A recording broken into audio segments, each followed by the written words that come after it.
If you had to pick out one really standout kind of abstract experimental sonic moment from the series, which has come out of some of your more experimental recording, is there anything in the show which made it to the final mix? There's this moment where a leopard seal is chasing a penguin, and the penguin manages, after a very long chase, to swim and jump up onto an iceberg. And Graham did this whoop type sound, which slows time down.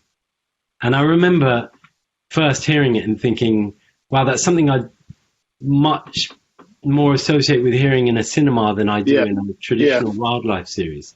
Those moments where we use that sound, we're kind of, we could just use something just to up the ante here a little bit, or just to make us think things are slightly off kilter. And so using a really nice surroundy kind of sound just to make you have a little bit of extra tension or something worked really well, didn't it?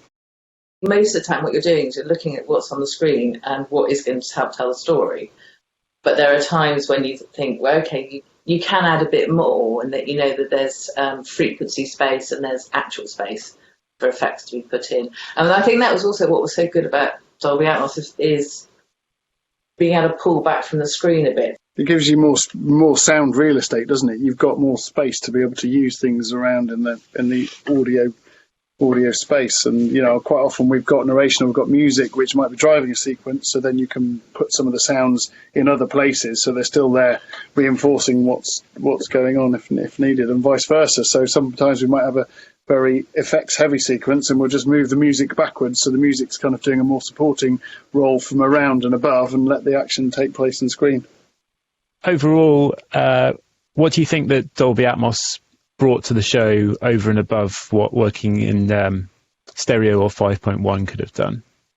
And I think as a sound editor, we know everything we track laying is going to be mixed at the highest possible quality, and there is more options for effects that wouldn't necessarily be heard or we want to be put in, that can be put in without overloading it with sound, and it's just a nicer sound. So it's very pleasing when you track lay something and hear it in Dolby Atmos, because it's as good as it's going to get. For me, it enables us to go into greater levels of detail, because the final format has got more possibilities than had we just mastered in stereo or 5.1. So if you're listening in a really good monitoring setup, you can hear a better end result in Atmos than you would be able to in stereo and 5.1. But then even for those listeners listening in stereo and 5.1, actually having mixed it in that bigger format, we can get more nuances and finer detail in that end stereo result that they still hear.